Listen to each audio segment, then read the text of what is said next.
திராவிடம் என்பது. அதனால தமிழ், தெலுங்கு, கன்னடம், குஜராத்தி, மராத்தி ஆகியவற்றை குறிக்கின்ற பொது பெயர் என்ன அப்படின்னா பஞ்ச திராவிடம். இரண்டாவது வினா, புறவும் புறவு சார்ந்த இடமும் அது எதை குறிக்கிறது அப்படிங்கிறது. புறவு அப்படின்னு சொன்னாலே அது என்ன நிலத்தை குறிக்கிறது? நீங்க நினைப்பீங்க முல்லை நிலம் சொன்னா பாடியா இருக்கும் அப்படின்னு சொல்லிட்டு, முல்லை நிலம் என்பது புறவு அப்படிங்கிறதையும் குறிக்கும். முல்லை நிலத்துக்கு புறவும் சொல்லுவாங்க. அப்போ இங்க புறவும் புறவு சார்ந்த இடமும் அப்படின்னு சொல்லும் போது இது முல்லை நிலத்தை குறிக்கும். 4 நிலத்தையும் நமக்கு குறிச்சிருக்காங்க. மருதம், குறிஞ்சி, நெய்தல், முல்லை அப்படின்னு கேட்டிருக்காங்க. ஆப்ஷன்ஸ் இருக்குது. ஆனா நம்ம குறிக்க வேண்டியது முல்லை நிலம். அடுத்தது, இறையனார் அகப்பொருள் களவியல் கிளவிகளுக்கு இலக்கியம். இப்போ இறையனார் அகப்பொருள் உரை இருக்குது அப்படிங்கிறாங்க. அதுதான் முதலாவதாக எழுதப்பட்ட ஒரு உரை நூல். 7ஆம் நூற்றாண்டில் கிளவிகளுக்கு இலக்கியமானது, அந்த சான்று பாடலானது, அந்த நூற்பாவிற்கான சான்று எதுல இருந்து எடுக்கப்பட்டிருக்கு அப்படின்னு சொன்னா பாண்டிக்கோவை என்ற நூலிலிருந்து. நம்ம பாண்டிக்கோவையை நிறைய பேர் பார்த்ததே கிடையாது.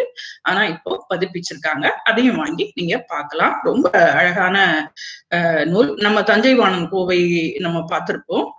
அந்த பாடல்களுக்கு இணையாக இருக்கக்கூடியது இந்த பாண்டிக்கோவை. அடுத்ததுமா, கருதிய பொருள் தொகுத்து அது புலப்படுத்தற்கு ஒத்தது என்று உரைப்பது என்ன அப்படின்னு சொல்றாரு. அப்படின்னா என்ன அப்படிங்கிற ஒரு என்ன அணி அப்படிங்கிறது அங்க ஒட்டணி, விபாவனை அணி, வேற்றுமை அணி, வேற்றுப்பொருள் வைப்பணி அப்படின்னு 4 கொடுத்திருக்காங்க. அதுல அதற்கு விடை ஒட்டணி என்பது. நல்லந்துவனார் தொகுத்தது. நம்ம இப்போ சங்க இலக்கியத்துல இருந்து ஒரு வினா கேட்டிருக்காங்க. நல்லந்துவனார் தொகுத்தது என்ன நூல் அப்படின்னு சொல்றாரு. நல்லந்துவனார் 8 தொகையில என்ன நூலை தொகுத்தாரு அப்படின்னு சொன்னா என்ன நூல்? கலித்தொகை அப்படிங்கிற நூலை தான். 150 பாடல்கள் இருக்கு கலித்தொகையில. அதை தான் தொகுத்தாரு நல்லந்துவனார். அடுத்ததுமா, திருமாலை பாதாதி கேச வர்ணனை செய்து பாடியவர் திருப்பாணாழ்வார். அவர் மேல இருந்து, அதாவது பாதாதி கேசம், கீழே இருந்து பாதத்துல இருந்து தலை வரைக்கும் பாடுவார். ஆலமா மரத்தின் இலை மேல் ஒரு பாலகனாய், ஞாலம் 7 உண்டாய், அரங்கத்தரவின் அணையாய், கோல மாமணி ஆரமும் முத்துத்தாமமும் முடிவில்லாதோர் எழில் நீலமேன் ஐயோ நிறை கொண்டதன் நெஞ்சினையே என்று அவர் பாடுகின்ற பாடல். அவருடைய முழு கோலமும் என்ன ஆட்கொண்டுச்சு அப்படின்னு சொல்லி பாடுவாரு. அவரு கீழே இருந்து பாதாதி கேச வர்ணனை. சில பேர் கேசாதி பாத வர்ணனை பாடுவாங்க. திருப்பாணாழ்வார் கீழே இருந்து மேல பாடியிருக்கிறாரு. அந்த பாடல் தான் திருப்பாணாழ்வார் பாடிய அந்த பாதாதி கேச வர்ணனை பாடல். அது திருமாலை பாதாதி கேச வர்ணனையாக பாடியவர் யார் அப்படிங்கிற போது திருப்பாணாழ்வார். நம்ம இலக்கிய வரலாறுலாம் நீங்க பார்க்கும்போது சும்மா ஒவ்வொரு தர பற்றியும் பாடியிருப்பீங்க. ஆனா இந்த மாதிரியெல்லாம் வினாக்கள்லாம் கேட்கிறாங்க. நீங்க அதற்கு ஏற்றபடி கொஞ்சம் ஆழ அகல உழுதா மட்டும்தான் எப்படி பயிர் விளையுமோ அதே போலதான் நீங்களும் கொஞ்சம் ஆழமா போய் படிக்கணும். படிச்சால் மட்டும்தான் என்ன கிடைக்கும்? வெற்றி கிடைக்கும். கண்டிப்பா உங்க மனசுலயும் கண்டிப்பாக வெற்றி பெறுவோம் அப்படிங்கிற நம்பிக்கை இருக்கணும். அது இருந்தா மட்டும்தான் உங்களால வெற்றி பெறும். என்னதான் படிச்சிருந்தா கூட நமக்கிட்ட அந்த நம்பிக்கை இல்லைன்னா முடியாது. அதனால நாம் வெற்றி பெறுவோம் என்பதிலே நீங்கள் தெளிவாக இருக்க வேண்டும், இருப்பீர்கள் என்று நானும் நம்புகிறேன். அடுத்ததுமா, ராமாயணத்தின் உத்தரகாண்டத்தை பாடியவர் யார் அப்படிங்கிற வினா கேட்டிருக்காங்க 7வது வினாவாக. அது ஒட்டக்கூத்தர் என்பவர் தான். எப்போதுமே சொல்லுவாங்க ராமாயணத்தோட உத்தரகாண்டத்தை பாடினவர் கம்பர் இல்ல, யார்தான் பாடினாரு?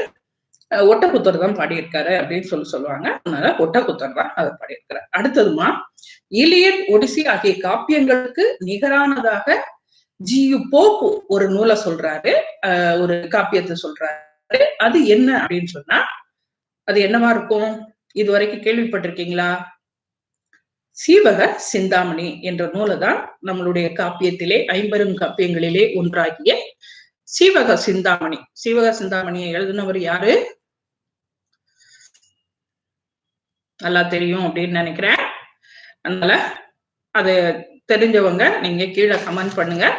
சீவக சிந்தாமணி தான் நம்மளுடைய இலியட் ஒடிசிக்கு இணையான காப்பியம் அப்படின்னு சொல்லிட்டு வெளிநாட்டிலிருந்து நம் நாட்டில் வந்து தங்கியிருந்த ஒரு ஆங்கில அறிஞராகிய யாரு நம்ம போப்பையர் கூறியிருக்கின்றார்.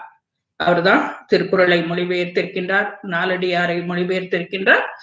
அந்த போப் அவர்கள் தான் இந்த காப்பியங்களை பத்தி சொல்லும் போது சீவக சிந்தாமணி இலியட் ஒடிசிக்கு இணையான ஒரு காப்பியம் அப்படின்னு சொல்றார். அடுத்தது இக்கால இலக்கியத்துல சில வினாக்கள் கேட்கிறாங்க. 3ம் 6ம் என்ற நூலின் ஆசிரியர் யார் அப்படின்னு கேட்டிருக்காங்க. 3ம் 6ம் என்ற நூலினுடைய இதெல்லாம் நீங்க படிச்சிருக்க மாட்டீங்க. ஆனா அதான் இந்த 10 ஆண்டு ஒரு 6 ஆண்டுகளுக்கு உரிய வினாக்களை நீங்க பார்க்கும்போதுதான் உங்களுக்கு இந்த தெளிவு வரும். 3ம் 6ம் என்ற நூலினுடைய ஆசிரியர் மீரா.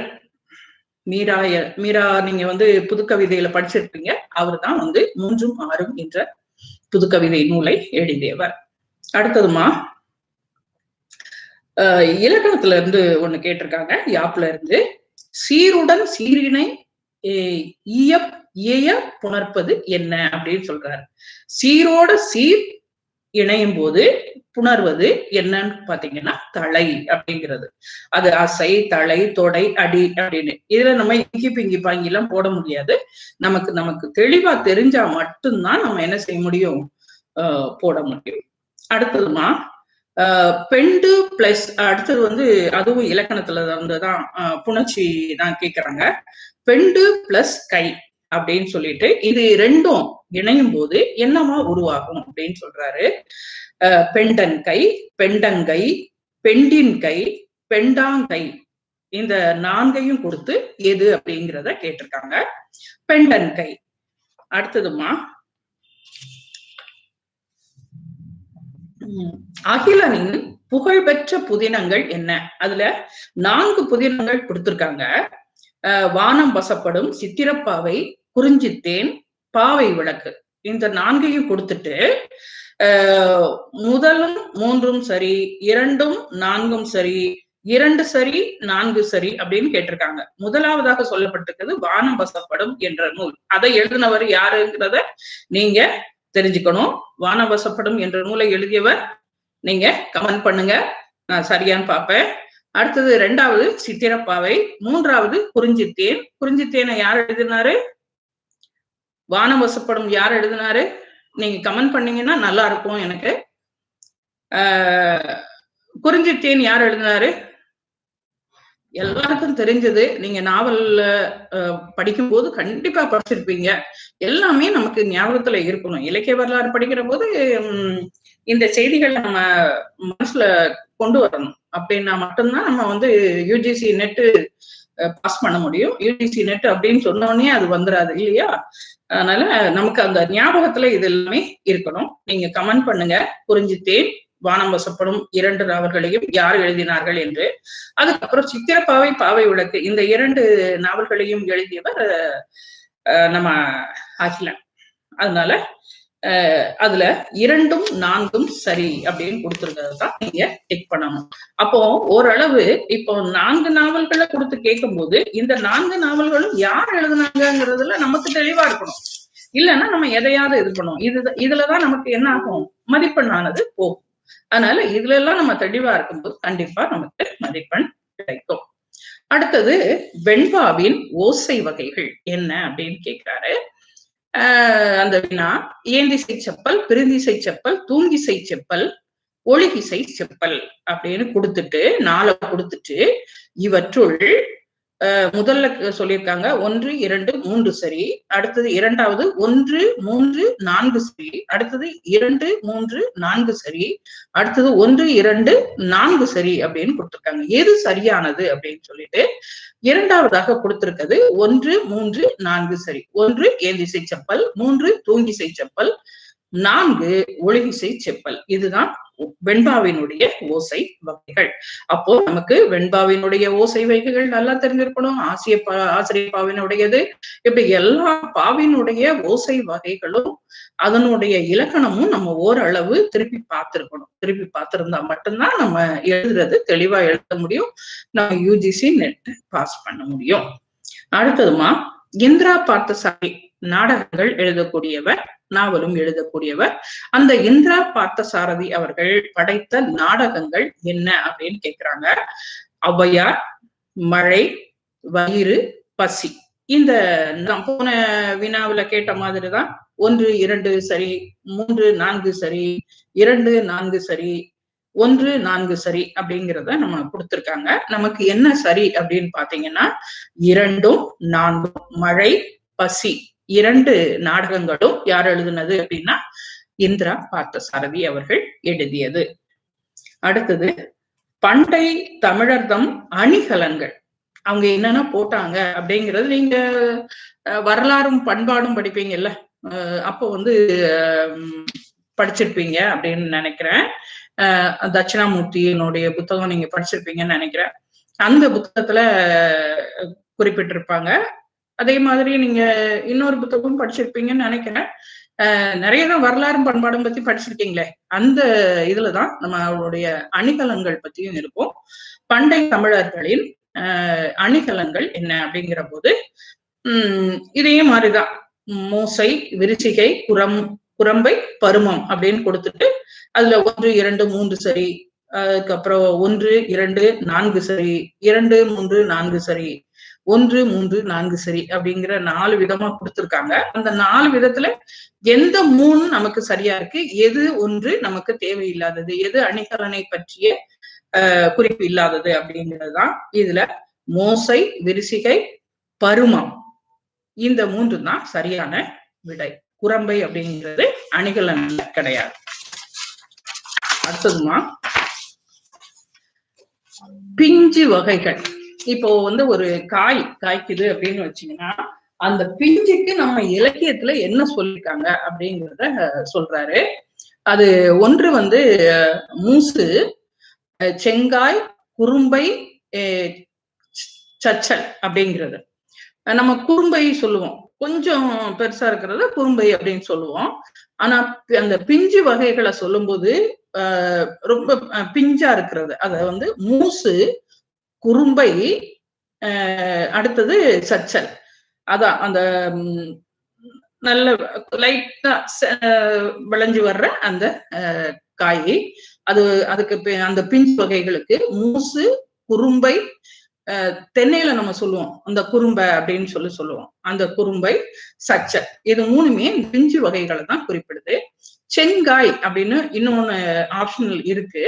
செங்காய் அப்படிங்கிறது நல்லா அந்த பழுத்து பிஞ்சு இல்லாது, அடுத்தது பழுக்க போற ஒரு நிலைமையில இருக்கிற அதுதான் செங்காய். செங்காயா இருக்கு. கொய்யாக்காவை நம்ம சொல்லுவோம் செங்காயா இருக்கு, அத சாப்பிட நல்லா இருக்கும் அப்படின்னு சொல்லுவோம். அந்த செங்காய் கிடையாது, பிஞ்சு வகையில அது கிடையாது. பிஞ்சா இருக்கிறத மட்டும்தான் பிஞ்சுக்கு நம்ம என்னெல்லாம் சொல்றோம் அப்படிங்கறதுதான். காயில பிஞ்சு எல்லாம் என்ன மாதிரி குறிப்பிடுறோம் அப்படின்னு சொல்லும் போது நம்ம இலக்கியங்கள்ல மூசு, குறும்பை, சச்சல் அப்படின்னு சொல்றோம். அததான் டிக் பண்ணணும். அப்போ நீங்க இந்த ஒரு 16 வினாக்களை நம்ம பார்க்கும்போது என்ன தெரியுதுன்னா நம்ம நல்ல டீப்பா படிக்க வேண்டியிருக்கு, உள்ள இருந்து நிறைய கேக்குறாங்க அப்படிங்கிறது நமக்கு நல்லாவே தெரியுது. அடுத்தது கோயில், நம்ம திருப்பாவையில வரும் கோயில் பினா பிள்ளைகள் அப்படின்னு.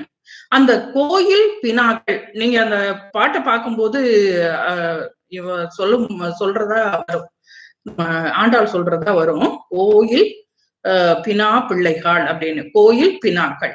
அந்த கோயில் பினாக்கள் அப்படிங்கிறவங்க யாரு அப்படின்னு கேட்டிருக்காங்க அப்படின்னா, அப்ப எவ்வளவு தூரம் நீங்க தெளிவா படிச்சுக்க வேண்டியிருக்குன்னு பாருங்க. கோயிலில் திருவலக்கிட்டனர், கோயிலில் பூ விற்றனர், கோயிலில் திருமெழுகு இட்டனர், ஆடல் பாடல் நிகழ்த்தினர். இதுல கோயில் பினா பிள்ளைகள் அப்படின்னு அந்த திருப்பாவையில சொல்றது அதுல கொடுத்திருக்குது. ஆனா கோயில் பினாக்கள் அப்படின்னா யாரு அப்படிங்கிறது தான் அங்க உள்ள வினா. கோயில் பினாக்கள் மட்டும் தான் கொடுத்திருக்காங்க. ஆனா இந்த 4 ஆப்ஷன்ஸ் கொடுத்திருக்காங்க. கோயிலில் திருவலக்கிட்டனர், கோயிலில் பூ விற்றனர், கோயிலில் திருமழுகிட்டனர், ஆடல் பாடல் நிகழ்த்தினர். பூ விற்றனர் அங்க கிடையாது. வேற என்னன்னா கோயிலில் திருவலகு இட்டனர். அந்த எல்லாத்தையும் தொடச்சி வச்சு அதுல எண்ணெய் எல்லாம் விட்டு அந்த இதெல்லாம் பண்ற வேலைகள்லாம். அடுத்தது கோயிலில் திருமெழுகு இட்டனர், அதாவது கோயில துடைக்கிறது. ஆடல் பாடல் நிகழ்த்தினர், ஆடல் பாடல் கோயில்ல நிகழ்த்துறதும் அவங்கதான். அப்போ கோயில் பினாக்கள் என்கின்றவர்கள் திருவலகிட்டாங்க, மெழுகுதல் செஞ்சாங்க, அடுத்தது ஆடல் பாடல் நிகழ்த்தினாங்க. இவங்கதான் பினாக்கள் அப்படின்னு சொல்லப்படுறாங்க. கீழே அந்த இதே மாதிரிதான் நான் முதல்ல உள்ள வினாக்களுக்கு சொன்னல, 1, 2, 3 சரி, 1, 2, 4 சரி, அந்த மாதிரியான வினாக்களாக கேட்டிருக்காங்க. இப்படி கேட்கிற போது நம்ம எவ்வளவு தெரிஞ்சுக்க வேண்டியிருக்கு. ஒரே ஒரு ஆப்ஷன் நம்ம டிக் பண்ணிட வேண்டியிருந்ததுன்னா பரவாயில்ல. ஆனா இந்த 4 ஆப்ஷன்ல எந்த 3 சரி அப்படிங்கிறத கொடுத்துருக்காங்க. அப்ப அந்த 4ல 3 விஷயம் நமக்கு தெரிஞ்சுக்கணும். அந்த 3 விஷயம் நம்ம தெரிஞ்சா மட்டும்தான் நம்ம டிக் பண்ண முடியும். அப்போ நம்ம இன்னுமே தெளிவாக படித்துக் கொள்ள வேண்டிய சூழ்நிலையிலே இருக்கிறோம். அடுத்ததுமா மாறன் அகப்பொருள் என்பது ஓர் அகப்பொருள் இலக்கண நூல் அப்படிங்கிறத ஒரு கூற்றா கொடுத்திருக்காங்க. இது இந்த காரணம் அது மாறன் என்பவர் இயற்றியது. இது சரியா சரியில்லையா அப்படின்னு கேட்டுறாங்க. மாறன் அகப்பொருள் என்பது ஒரு அகப்பொருள் இலக்கணம். காரணம் அதாவது ஒரு கூற்ற கொடுத்திருக்கு, அதுக்கான காரணத்தை சொல்லி நாங்க சொல்லிக்கிறது சரியா அப்படின்னு கேக்குறாங்க. அது மாறன் என்பவர் ஏற்றியது. அது ஒன்று என்ன சொல்லியிருக்காங்கன்னா சரி சரியென்று, இரண்டாவது சரியென்று சரி, மூன்றாவது சரி சரி, எல்லாமே சரி, ரெண்டுமே சரிதான், காரணமும் சரிதான், கூற்றும் சரிதான். அடுத்தது 4வது முதல்ல சொன்ன அந்த மாறன் அகப்பொருள் என்ற அகப்பொருள் அது சரி என்று, 2வதும் சரியில்லை, நீங்க சொல்லியிருக்க எல்லாமே சரியில்லை அப்படிங்கிற மாதிரியான காரணம் சொல்லியிருக்காங்க அந்த வினாவுக்கான விடையில. இதுல 1 அதுதான் சரியானது. அதாவது மாறன் அகப்பொருள் என்பது ஒரு அகப்பொருள் நூல், அது மாறன் என்பவர் இயற்றியது அப்படிங்கிறது தவறு அப்படின்னு சொல்றாங்க. அடுத்ததுமா 19வது வினா, தமிழ் தழிய சாயலவர் என அழகிய பெண்களை திருத்தக்க தேவர் குறிப்பிடுகின்றார்.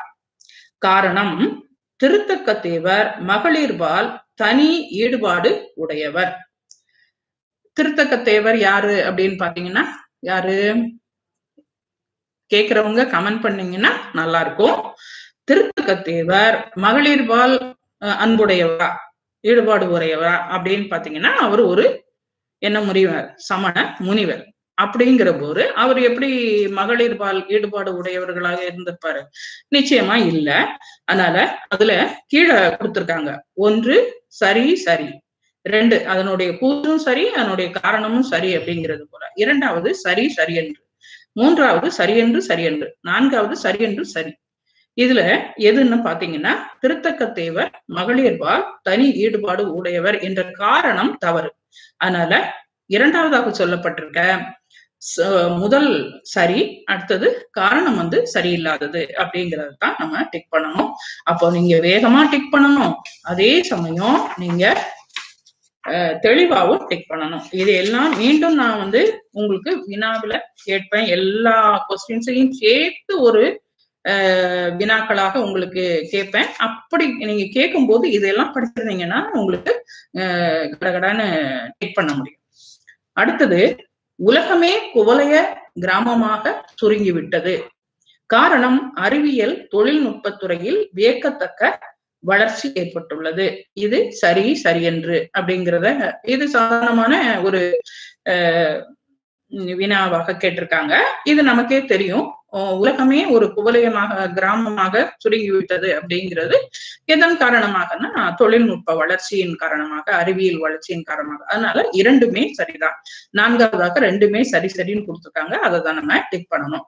அடுத்தது, நீர்வீழ்ச்சி என்பது வழக்கில் நிலைத்து விட்டது, அது கூற்று. தமிழில் ஆங்கிலத்தின் தாக்கம் மிகுந்து வருகிறது அப்படிங்கிறது தான் சொல்றாங்க. தமிழில் ஆங்கிலத்தின் தாக்கம் மிகுந்து விட்டதால நம்ம அருவின்னு சொல்லல, நீர்வீழ்ச்சின்னு சொல்லல. நம்ம நீர்வீழ்ச்சி அப்படிங்கிறது நம்ம முந்தைய அருவின்னு சொல்லிட்டு இருந்தோம், இப்ப நீர்வீழ்ச்சி அப்படிங்கிறத நம்ம சொல்றோம். இது சரியா, சரி சரி சரி சரியென்று சரியென்று சரியென்று சரியென்று சரி அப்படிங்கிற 4 ஆப்ஷன் கொடுத்திருக்காங்க. நம்ம வந்து இப்ப பார்க்க வேண்டியது நீர்வீழ்ச்சி என்பது வழக்கிலே நிலைத்து விட்டது, அது கூற்று. அடுத்தது காரணம் தமிழிலே ஆங்கிலத்தின் தாக்கம் மிகுந்து வருகிறது அப்படின்னு சொல்லும்போது, தமிழிலே ஆங்கிலத்தின் தாக்கத்தினால நம்ம நீர்வீழ்ச்சின்னு சொல்லல, நம்ம காரணம் பற்றி நம்ம சொல்லிட்டு இருக்கோம். அதனால சரி சரி இரண்டாவதாக சொல்லப்பட்டிருக்க சரி சரிதான் நம்ம சொல்லணும். அடுத்தது இரண்டாவது ஊசி முறி பாடல்கள் என சில பாடல்கள் இருக்கு. அது நாட்டுப்புற பாடல். இப்போ எல்லாத்துல இருந்தும் வினாக்கள் கேட்டிருக்காங்க. இந்த ஊசி முறி பாடல்கள்னா என்ன அப்படிங்கிறாங்க. காரணம் ஓலைச்சுவடியில் எழுத இயலா ஒலிக்குறிப்புகள் கொண்ட பாடல்கள் அவை. யாரு? அந்த ஊசிமுறி பாடல்கள் என்பது ஓலைச்சுவடியில் எழுத இயலாத ஒலிக்குறிப்புகள். ஒலிக்குறிப்புகள் என்ன? ஊ அப்படிங்கிறது நம்ம தாலாட்டு ஆரோ அரிரோ அப்படிங்கிறது நம்ம சில நம்ம இதுதான் படகெல்லாம் ஓட்டும் போது அவங்க பாடுற பாட்டுகள். அதுக்கப்புறம் யானையோ அல்லது புலிகள், விலங்குகள் இவங்களை விரட்டுறதுக்காக சில ஒலிக்குறிப்புகளை பயன்படுத்துவாங்க. இப்படி ஒலிக்குறிப்புகள் கொண்ட பாடல்கள் தான் எங்க பாடல்கள் அப்படின்னு சொல்றாங்க? ஊசிமுறி பாடல்கள் அப்படின்னு சொல்றாங்க. அதனால இது சரியா? நாங்க சொல்ல அந்த கூற்று அடுத்தது அதனுடைய காரணம் அப்படிங்கிறது சரியா அப்படின்னு கேட்டிருக்காங்க. அது இரண்டாவதாக சொல்லியிருக்காங்க. ஒன்று சரி சரியென்று, சரி சரி. அடுத்தது மூன்றாவதாக சரியென்று சரி, அடுத்தது நான்காவதாக சரியென்று சரியென்று அப்படின்னு. ரெண்டுமே தப்புதான் அப்படின்னு கொடுத்திருக்காங்க. இல்ல ரெண்டுமே சரி அப்படின்னு இரண்டாவதாக கொடுத்திருக்கிறதான் நம்ம டெக் பண்ணணும். இந்த மாதிரி சில விஷயங்களை நம்ம நம்ம பழைய வினாக்களில் இருந்துதான் நம்ம எடுத்துக்கணும். அதனால நம்ம ஒரு 10-12 வினாத்தாள்கள் அவ்வப்போது நம்ம பார்த்துக்கிட்டே இருக்கலாம். அப்படி பார்க்கும்போதுதான் நமக்கு இதெல்லாம் கேட்கறாங்க, அப்ப நம்ம எப்படி படிக்கணும் அப்படிங்கிறது நமக்கு தெளிவாகும். நம்ம பாட்டுக்கு அந்த சிலபஸ் படி பார்த்துக்கிட்டே இருந்தா கூட அந்த சிலபஸை தாண்டி இன்னும் என்னெல்லாம் இடையில இருந்து கேட்கறாங்க, அப்ப நம்ம எதையெல்லாம் நம்ம பார்க்க வேண்டியிருக்கு அப்படிங்கிற எண்ணமும் உருவாகும். அடுத்ததுமா ஒரு கூற்று கொடுத்திருக்காங்க. என்ன மாதிரியான வினாக்கள்? சும்மா நேரடியா கொஸ்டின் கேட்பாங்களா, அல்லது உள்ள இருந்து இப்படிப்பட்ட ஒரு மாதிரி எல்லாம் கொஸ்டின் கேட்பாங்க அப்படிங்கிறது நமக்கு ஒரு தெளிவு வரும். அப்ப கொஸ்டினை பார்க்கும்போது நமக்கு திகைப்பா இருக்காது. ஆமா இப்படித்தானே கேட்பாங்க அப்படின்னு இருக்கும். இப்போ ஒரு டைப் வந்து வேற மாதிரி கேட்டாங்க, 4 ஆப்ஷன் கொடுத்து அதுல இருந்து கேட்பாங்க. இன்னொரு டைப் நீங்க பாத்தீங்கன்னா இந்த மூன்றும் சரியா, இந்த 3 தவறா அப்படிங்கிற மாதிரி. இப்போ ஒரு 4 நாவலை கொடுத்துட்டு அந்த 3 நாவல் வந்து யார் எழுதுனது அப்படிங்கிற மாதிரி கேட்டாங்க. இப்போ வந்து என்ன சொல்றாங்க, ஒரு கூற்று கொடுத்துட்டு அந்த கூற்றுக்கு ஒரு காரணத்தை சொல்லி இந்த கூற்றும் காரணமும் சரிதானா, இந்த காரணம் நாங்க சொல்றது சரிதானா அப்படிங்கிற மாதிரி கேட்காங்க. அப்போ இந்த மாதிரியான வகைப்பாட்டுலதான் வினாக்கள் எடுக்கிறாங்கிறது உங்களுக்கு தெளிவா இருக்கும்போது வினாக்களுக்கான விடைகளை நீங்க டெக் பண்றதுக்கு உங்களுக்கு பயமே இருக்காது. ஏன்னா நம்ம இதை பார்த்திருக்கோம், முந்தையே பார்த்திருக்கோம் அப்படிங்கிற போது நான் உங்களுக்கு வினாக்கள் வடிவிலையும் இதே மாதிரியே நான் கொடுக்கிறேன். இந்த 12-13 வினாக்களை நான் கொடுக்கிறேன். அடுத்ததுமா, பண்டு வாணிக சாத்துக்கள் இருந்தன. இது வந்து உறுதிக்கூற்று. இது அவங்க சொல்றாங்க, ஒரு கூற்றா சொல்றாங்க. அதுக்கப்புறம் அதுக்கு காரணம், அந்நாளில் ஆறலைக்கும் கள்வருக்கு அஞ்சி கூட்டம் கூட்டமாக கூடி தம் பண்டங்களை வணிகர்கள் பல இடங்களுக்கும் விற்பனை எடுத்து செல்வார். அன்னைக்கு வந்து தனியா போய் விற்பனை பண்ண மாட்டாங்க. இப்பெல்லாம் தனித்தனியா யாரோ விற்பனை பண்றாங்க, அத மாதிரி பண்ண மாட்டாங்க. எல்லாரும் கூட்டமா கூடி அதுல இருந்துதான் வாணிக சாத்துல இருந்துதான் சாத்தன் அப்படிங்கிறது உருவானது அன்றைய காலகட்டத்துல. அப்போ வணிகம் செய்கின்றவர்கள் தான் சாத்தர்கள் அப்படிங்கிற ஒரு இது இருந்தது. இந்த சாத்துக்கள் தான் அதாவது கூட்டமா கூடி ஒரு வணிகத்தை செய்யறது. அந்த அவங்க வந்து எதுக்காக வேண்டினா, அன்னைக்கு இருந்த சூழ்நிலை கள்வர்கள் வந்து இவங்களை அடிச்சு எல்லாத்தையும் எடுத்துட்டு போயிருவாங்க.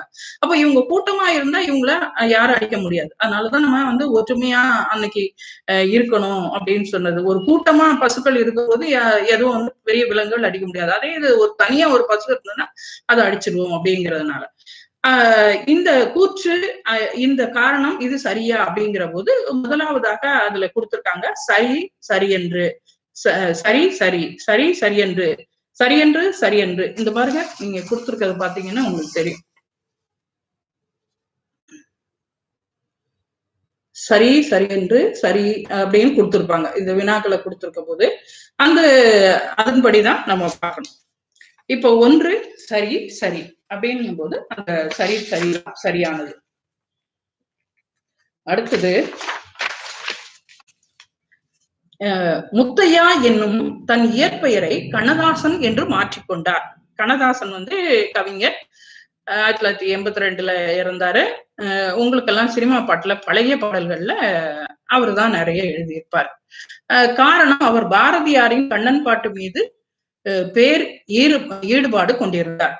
அவரு பாரதியாரோட கண்ணன் பாட்டுல ரொம்ப ஆர்வம் காட்டினதுனாலதான் இப்படி தன்னுடைய பேரை கண்ணதாசன் மாத்திக்கிட்டாரு அப்படிங்கிற மாதிரி ஒரு காரணம் இவங்க சொல்லியிருக்காங்க.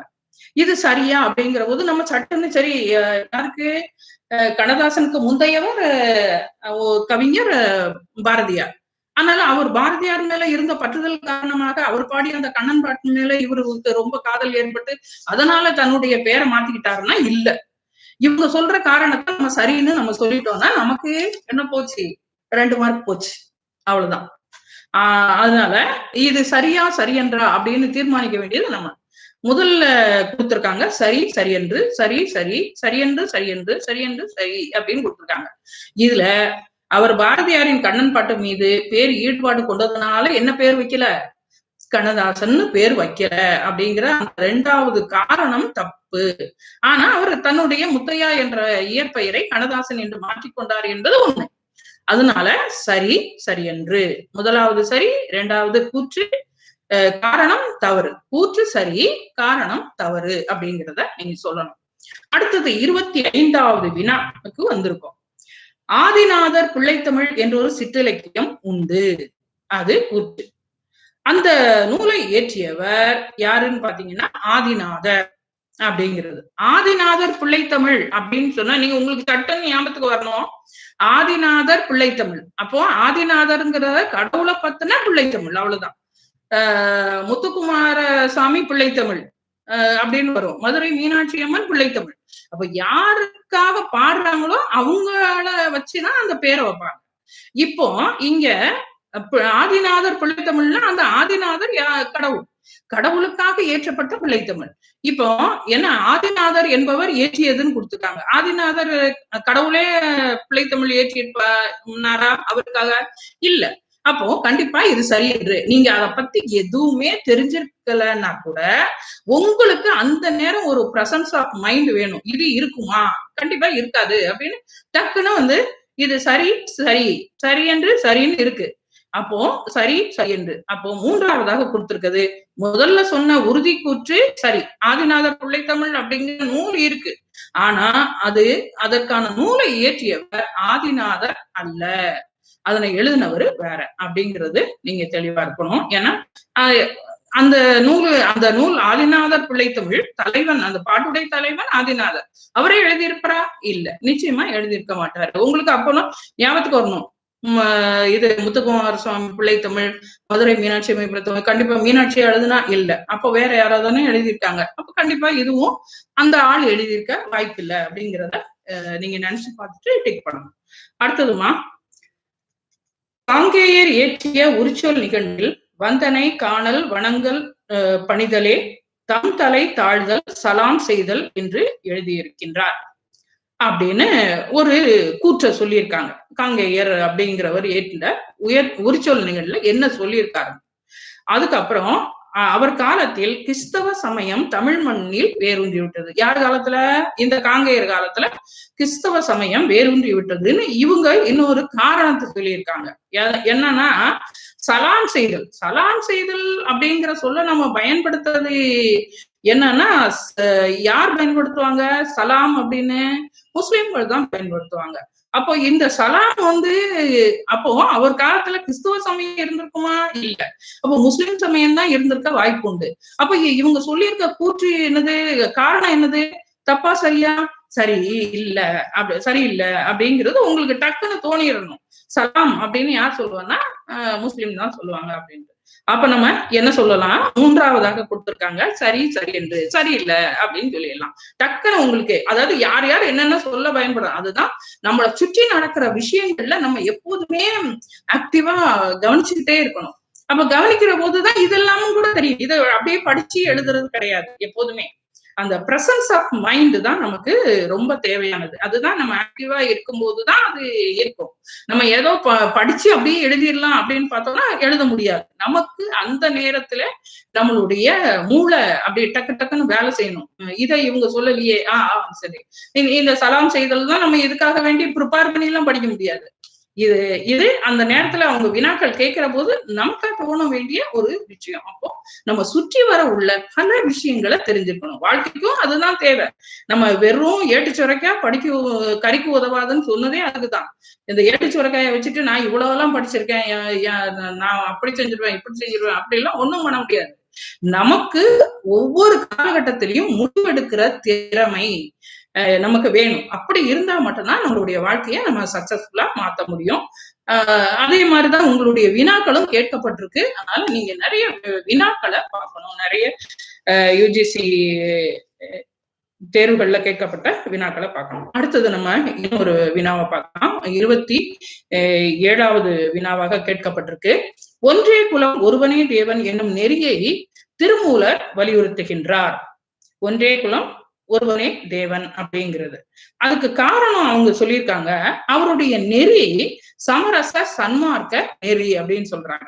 ஒன்றே குலம் ஒருவனே தேவன் அப்படிங்கிற நெறி திருமூலரோடு, அது சரி. ஏன்னா அவர் தான் சொன்னாரு. உங்களுக்கு அவர் தான் சொன்னாருங்கிறதுல தெளிவு இருக்கணும். இல்ல இவரு ஆமா ராமலிங்க அடிகள் தானே சொல்லியிருக்காரு அப்படின்னு நினைச்சீங்கன்னா அடுத்து சொல்லியிருக்க காரணம் சரி. எது சமய சன்மார்க்க நெறியை சொல்லியிருக்கிறாரு அப்படிங்கிறது. இது ராமலிங்கர் சொன்னதுதான் என்ன நெறி, சமரச சன்மார்க்க நெறி. ஆனா ஒன்றே குலம் ஒருவனே தேவன் சொன்னவர் யாரு, திருமூலர். அப்போ முதலாவது சரி, இரண்டாவது சரி என்று. உங்களுக்கு அந்த ஒன்றே குலம் ஒருவனே தேவன் சொன்னவரு யாரு, திருமூலர் அப்படிங்கிறதுல தெளிவு இருக்கணும். தெளிவு இருந்தா மட்டும்தான் நீங்க இந்த வினாவுக்கான விடையை சரியாக கொடுக்க முடியும். இல்லைன்னா 2 மார்க்கு போயிடும். அதனால எல்லாத்துலயுமே நம்ம தெளிவா இருக்க வேண்டியது, இது இந்த பாடல் இவருடையது, இது இந்த பாடல் அவருடையது, இவரு இதை சொல்லல அப்படிங்கிறதுல நீங்க அப்போ உங்களுடைய வேலை என்ன, நிறைய படிக்க வேண்டி இருக்கு. நிறைய நிறைய அப்படியே படிச்சுட்டே இருக்கணும். அதாவது நம்ம தேர்வுக்காக மட்டும் ஏதோ ஒண்ணு படிச்சுட்டு அப்படியே போய் எழுதிடலாம் அப்படிங்கிறது, அதாவது நீங்க ஸ்கூல் வரைக்கும் தான் அப்படி முடியும். 12ஆம் வகுப்பு வரைக்கும் நீங்க அப்படி பண்ணலாம். ஆனா கல்லூரியில நீங்க அப்படி முடியாது. இதை பொறுத்த வரைக்குமே யுஜிசி நெட்டை பொறுத்த வரைக்குமே அது முடியாது. நீங்க நிறைய வாசிச்சுக்கிட்டே இருக்கணும். உங்களுடைய வாசிக்கின்ற திறமை கல்லூரி பேராசிரியராக இருக்கும் போதும் உங்களுக்கு நிறைய படிச்சிருக்கணும், நிறைய வாசிச்சுக்கிட்டே இருக்கணும், நிறைய சொல்லணும். ஏதோ ஒரு பாடத்திட்டம், அந்த பாடத்திட்டம் மட்டும் பேசிட்டு வந்தோம்னு வச்சுக்கோங்க, பிள்ளைங்களோட எது அறிவு பெருகாது இல்லையா? அது போலதான் இந்த விஷயங்களை எல்லாத்தையுமே நீங்க தெரிஞ்சுக்க வேண்டியது அப்படிங்கிறதுக்காகத்தான் நான் இந்த வினாக்களை எல்லாம் உங்களுக்கு சொல்றேன், எப்படி எல்லாம் கேட்டிருக்காங்க. அப்ப இப்படி கேட்கும் போது நம்ம எப்படி அலர்ட்டா இருக்கணும் அப்படிங்கிற ஒரு, அதாவது நம்ம என்ன மாதிரியான போருக்கு போறோம் அப்படிங்கிறத பாத்துட்டோம்னு வச்சுக்கோங்க. அங்க குதிரை இருக்குமா, யானை இருக்குமா, புலி இருக்குமா, கரடி இருக்குமா, இல்ல எலி இருக்குமா, நாய் இருக்குமா, ஓனாய் இருக்குமா அப்படிங்கிறத தெரிஞ்சுக்கிட்டோம்னு வச்சுக்கோங்க. அதுக்கு ஏற்றபடி நம்ம போறோம். அப்போ இந்த யுஜிசி நெட்ல இருக்கிற வினாக்கள் எல்லாம் இப்படித்தான் இருக்கு. அப்போ நம்ம இதற்கு ஏற்றபடி நம்ம தயார் பண்ணிட்டு போகணும் அப்படிங்கிறத நீங்க தெரிஞ்சுக்குவீங்க. அப்படி போகும்போது உங்களுக்கு கண்டிப்பாக வெற்றி கிடைக்கும். அதனால நீங்க தயாரா போங்க, உங்களுக்கு வெற்றி நிச்சயம்தான். உங்களுக்கு முதல்ல உங்களை பற்றிய தெளிவு வேணும். நான் நல்லா தயார் பண்ணியிருக்கிறேன் அப்படிங்கிற ஒரு கான்பிடென்ட் லெவல் எப்போதுமே நமக்கு நல்லா இருந்ததுன்னா நம்ம எல்லாத்துலயுமே ஜெயிச்சுட்டு போயிட்டே இருக்கலாம், ஈஸியா போயிட்டே இருக்கலாம். அடுத்ததுமா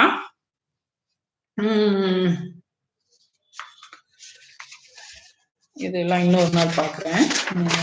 இன்னும் வேற ஒரு டைப்பா சொல்லியிருக்கிறாங்க, பொறுத்துக மாதிரி சொல்லியிருக்காங்க, நிரல் படுத்துக அப்படிங்கிற மாதிரி சொல்லியிருக்கிறாங்க.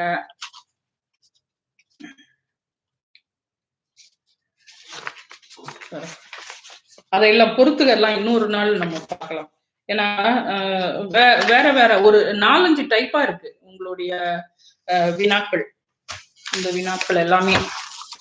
அடுத்தது இன்னொரு கொஸ்டின்ல இருந்து கேட்கிறேன். முதல் நா அன்னம் பொருந்த பிறப்பன என்ன, எந்தெந்த எழுத்துக்கள் அப்படின்னு சொல்றாங்க. முதல் நா அன்னம் மேல வந்து நம்ம பல்லுல படுற மாதிரி முதல்ல வந்து பிரிக்கிறது என்ன, அன்னத்தை தொடரும், நாக்கு வந்து அன்னத்தை தொடர மாதிரி என்ன எழுத்து பிறக்குது அப்படின்னு சொல்றாரு. க ந ந கங்க அப்படிங்கிறது பிறக்குது அப்படின்னு சொல்றாரு. முதல் நா அன்னம் பொருந்த, அன்னத்துல நம்ம நாக்கு பொருந்துற மாதிரி என்ன எழுத்து பிறக்கு அப்படிங்க. காங்க அது மேல டக்குன்னு தொட்டுட்டு கீழே வரும். அடுத்ததுமா பத்து பாட்டில் பாட பெற்றோர் ஒருவன் அப்படின்னு சொல்றாரு. 10 பாட்டுல யார பத்தி பாடியிருக்காங்க அப்படின்னு. 10 பாட்டு நம்ம இன்னும் பார்க்கலையான்னு நினைக்கிறேன் இல்லையா. ஆனா வினாக்கள் நிறைய கொடுத்துருக்கேன். முழுமையா ஒவ்வொன்னா தனித்தனியா நம்ம இன்னும் பார்க்கல. கொஞ்சம் பார்த்திருக்கோம், இன்னும் கொஞ்சம் பார்க்கணும். 10 பாட்டில் பாடப்பெற்றோருள் ஒருவன் காமவேள், குமரவேள், திருமால், சிவபெருமான். உங்களுக்கு எல்லாமே குழப்படியா இருக்கும், ஏன்னா எல்லாரும் வர்ற மாதிரி தெரியும். ஆனா இங்க என்ன சொல்றாருன்னா 10 பாட்டில் பாடப்பெற்றோர் ஒருவன் யாராக இருக்கும். முதல்ல சொல்ற திருமுருகாற்றுப்படை, அங்க முருகன்னு குறிப்பிடல. ஆனா இங்க கொடுத்திருக்கிறது என்னன்னா குமரவேள் அப்படின்னு கொடுத்திருக்காங்க. குமரவேள் தான் இங்க டெக் பண்ணணும். அப்போ இது கொடுக்கறது வேற மாதிரி எல்லாம் கொடுத்திருக்காங்க. அப்போ நம்ம வந்து கொஞ்சம் யோசிக்க கூடாது, அதுல நேரம் போயிடும். அதனால சட்டுன்னு அதான் நம்ம எப்போதும் தெளிவா இருக்கணும்னா நம்ம சட்டுன்னு போயிட்டே இருக்கலாம். அடுத்தது நான் வந்து அன்னைக்கு சொல்லும் போதே 8 தொகை 10 பாட்டை பத்தி சொல்லும் போது அதை தொகுத்தோன் தொகுப்பித்தோன் இதுல வந்து நீங்க தெளிவா இருக்கணும் அப்படின்னு நான் அன்னைக்கு சொல்லி இருக்கிறேன். நிறைய வினாக்கள் கொடுத்திருக்கேன். அகநானூற்றை தொகுப்பித்தோர் யார்? இப்ப யாராவது தெரிஞ்சதுன்னா எனக்கு அன்னைக்கு பேசினதை வச்சு கீழே கமெண்ட் பண்ணுங்க. 2 பேர் தான் இருக்கீங்கன்னு நினைக்கிறேன். அந்த 2 பேர் யாராவது கீழே கமெண்ட் பண்ணுங்க. அகநானூற்றை தொகுப்பித்தவன். நம்ம கீழே நான் போயிட்டு நான் அதுக்கப்புறம் மேல இந்த வினாக்கான விடைக்கு வர்றேன். அடுத்தது இன்னொரு வினா சொல்லியிருக்கிறாரு. எல்லா பொருளும் இதன் பால் உள என்று திருக்குறளின் பெருமையை சொன்னவர் யார் அப்படின்னு கேட்டிருக்காரு. யூஜிசி நெட்ல கேட்டிருக்காங்க ஒரு வினா. இந்த வினாவுக்கான விடை 4 கொடுத்திருக்காங்க. ஔவையார், கபிலர், தமிழ்நாகனார், மாங்குடி மருதனார். இந்த 4 பேர்ல நீங்க யார சொல்வீங்க அப்படிங்கிறதையும் கமெண்ட் பண்ணுங்க. நான் கொஞ்ச நேரம் கழிச்சு உங்களுக்கு பதில் சொல்றேன். அடுத்தது முடிக்கும் போது நான் சொல்லிட்டு போறேன்.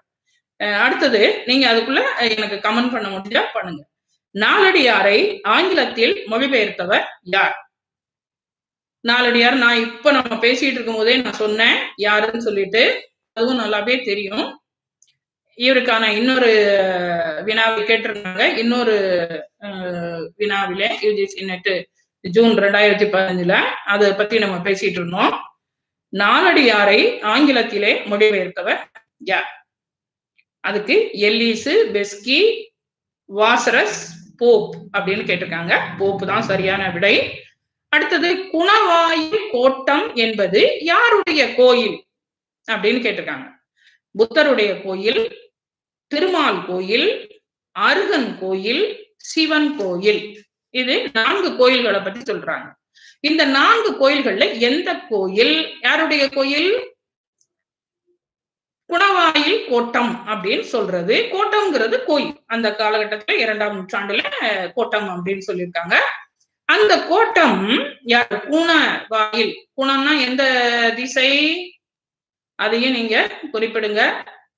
ஏன்னா எல்லாத்துலயும் நீங்க மைன்யூட்டா இருக்கணும். குணவாயில் கோட்டம் என்ற இந்த சொல்லானது யாருடைய கோயிலை குறிக்கிறது அப்படின்னு சொல்லும்போது அருகனுடைய கோயிலை குறிக்கிறது.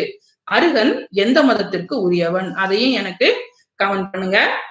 ஏன்னா எல்லாத்துலயும் நீங்க எல்லா விதமா ஒரு கொஸ்டின்னா அந்த கொஸ்டின்ல ஒரு 4 விதமா நீங்க விடைகள் வந்து தயார் பண்ணி வச்சிருக்கோம். அப்படின்னாதான் உங்களுக்கு தெளிவு இருக்கு அப்படிங்கிறது நமக்கு தெரியும். அடுத்ததுமா சொல் அணிகளுள் ஒன்று. சொல் அணிகள் பார்த்திருப்பீங்க. அந்த சொல் அணிகள்ல அதுல குறிப்பிடுற அந்த வகையில ஒன்று இருக்கு. அந்த ஒன்று என்ன அப்படின்னு பாத்தீங்கன்னா ஏகபாதம், விபரீத அணி, ஐயவணி, உருவக அணி அப்படின்னு சொல்றாரு. அதுல ஏகபாதம் என்பதுதான் சொல்லல்கள்ல ஒன்றாக இருக்கு.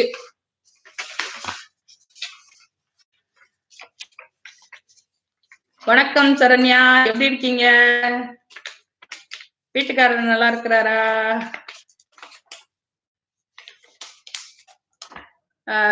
திருக்கோவையாரின் யாப்பு, திருக்கோவையார் அப்படிங்கிற ஒரு நூல். அந்த திருக்கோவையாரை எழுதிய அந்த அதனுடைய யாப்பு எந்த யாப்பு அப்படிங்கிறது, அது என்ன யாப்பு அப்படிங்கிறது இந்த வரேன்.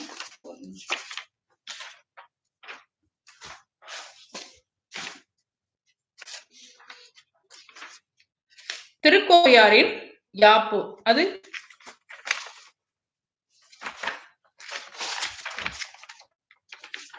ஒரே ஒரு நிமிஷம்.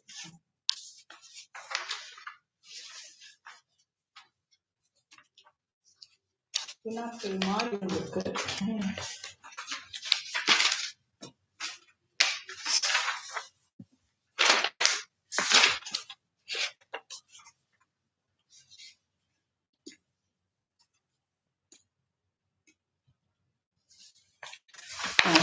திருக்கோவையார் உங்களுக்கு தெரியும்.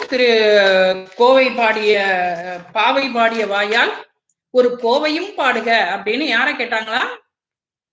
பாவை பாடிய வாய் எது? மாணிக்க வாசகர் திருவம்பாவை. அந்த பாவை பாடிய வாயால் ஒரு கோவையும் பாடுக என்று சொன்ன போது அவர் இந்த திருக்கோவையாரை பாடினார். அது மாணிக்க வாசகர் பாடியது.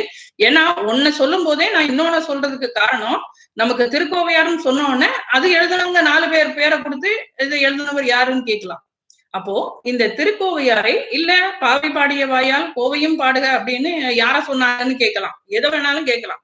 அப்படி கேட்கிற போது நம்ம திருக்கோவையாரினுடைய யாப்பு அது என்ன இதுல, அப்போ நம்ம ஒரு எல்லாத்தையும் டீப்பா பார்க்க வேண்டியிருக்கு. ஒவ்வொரு நூலும் என்ன யாப்பிலே எழுதப்பட்டது, யார் எழுதுனா, அதனுடைய பாடல் அடிகள் எல்லாமே நம்ம ஓரளவு தெரிஞ்சுக்க வேண்டியிருக்கு. அப்போ எல்லா காலகட்டத்திலையும் நம்ம யூஜியில இருந்து பிஜி வரைக்கும் நம்ம படிக்கிற போது என்னென்னலாம் பார்த்தோமோ அதையெல்லாம் நம்ம அப்படியே ஒரு தடவை பார்க்க வேண்டியிருக்கு. அப்படின்னாதான் நம்ம அதை விட இன்னமும் இப்போ ஒரு தடவை வாசி விடணும். அந்த திருக்கோவையாரின் யாப்பு என்னன்னு பாத்தீங்கன்னா கட்டளை கலித்துறை. ஞாபகத்துல வச்சுக்கோங்க. நம்ம இந்த 12 இந்த 2014, 13, 12 இருந்து உள்ள வினாக்களை நம்ம பார்த்துட்டு ஒரு 10 வருஷத்துக்குரிய வினாக்களை நம்ம பார்த்துட்டு போனாலே ஓரளவு நம்ம தெளிவாயிருவோம். அதனால நான் முதல்ல இந்த வினாக்களா பார்க்கலாம். ஏன்னா என்ன மாதிரியான அடிப்படையில கேட்கறாங்க அப்படிங்கிறது உங்களுக்கு கொஞ்சம் தெளிவாயிரும். அதுக்கப்புறம் நம்ம சிலபஸ் நிறைய பார்க்கும்போது கூட நமக்கு இன்னும் தெளிவா செயல்படுவோம். அதனாலதான் நான் இடையில அந்த வினாக்களை கேட்டுருக்கலாம் அப்படின்னு சொல்றேன். அடுத்ததுமா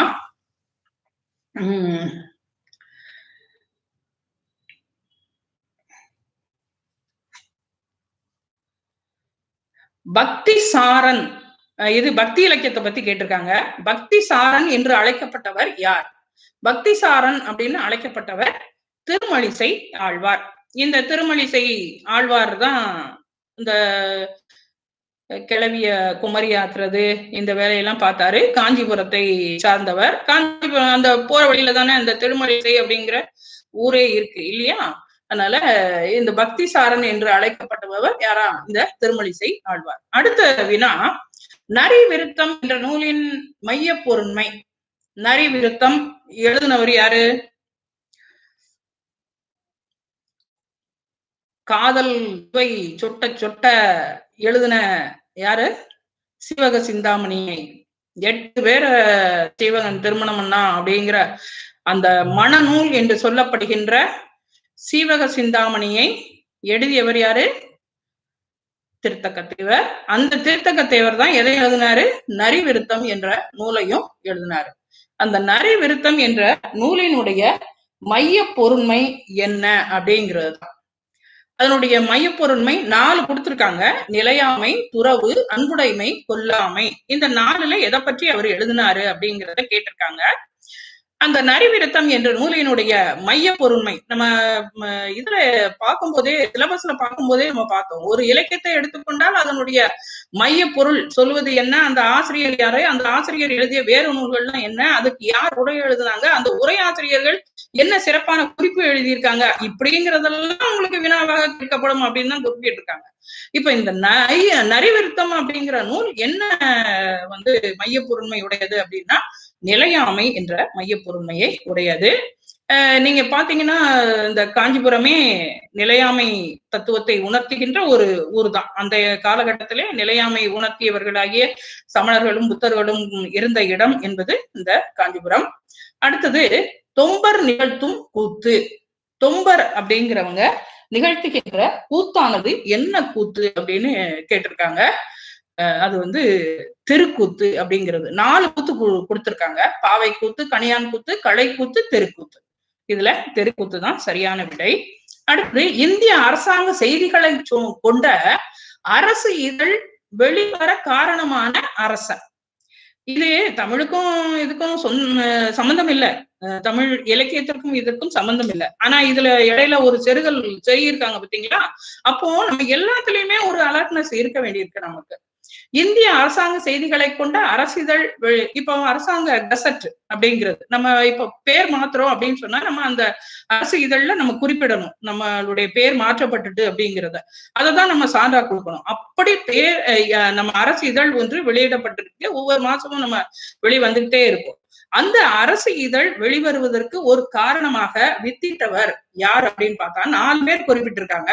ஷாஜகான், அவுரங்கசீப், ஜஹாங்கீர், அக்பர் அப்படிங்கிற இந்த 4 பேரை குறிப்பிட்டிருக்காங்க. அதுல அவுரங்கசீப் தான் சரியான விடை. அவரு யாருடைய மகன் அப்படின்னா ஷாஜகானுடைய மகன். அடுத்தது திருவாதிரை நிகழும் திங்கள். இதெல்லாம் நம்மளோட சுத்தி நடக்கிற விஷயங்கள். திருவாதிரையை நம்ம எப்போ கொண்டாடுவோம் அப்படின்னு கேக்குறாங்க.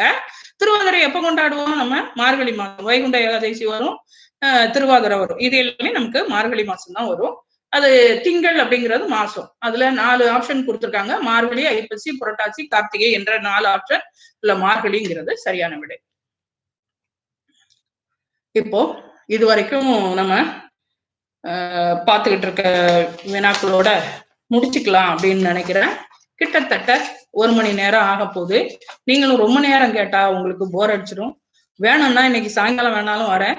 நீங்க உங்களுடைய கமெண்ட் பண்ணுங்க. நான் வரலாமா வேண்டாமா அப்படிங்கிறத. நான் வரணும்னு சொன்னா வர்றேன், உங்களுக்காக வர்றேன்.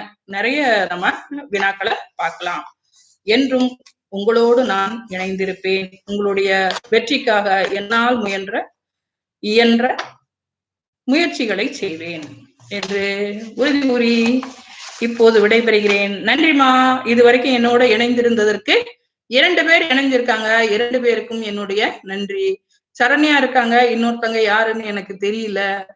அவங்களுக்கும் என்னுடைய நன்றிமா. நன்றி நன்றி. மீண்டும் மாலையோ அல்லது நாளையோ சந்திக்கலாம். நேற்று கல்லூரிக்கு போயிருந்தேன். உங்களுடைய எல்லாருடைய நினைவுகளும் வந்தது. ஆனா இப்போ 4 மணிக்கு வரணுமா? சரி வந்துடலாம், அவ்வளவுதான். நமக்கு என்ன வேலை? உங்களோட பேசுறதை விட எனக்கு என்ன வேலை இருக்க முடியும்? கண்டிப்பா வர்றேன். ஓகே, நன்றிம்மா. நன்றி நன்றி. முடிச்சுக்கலாமா? நன்றி.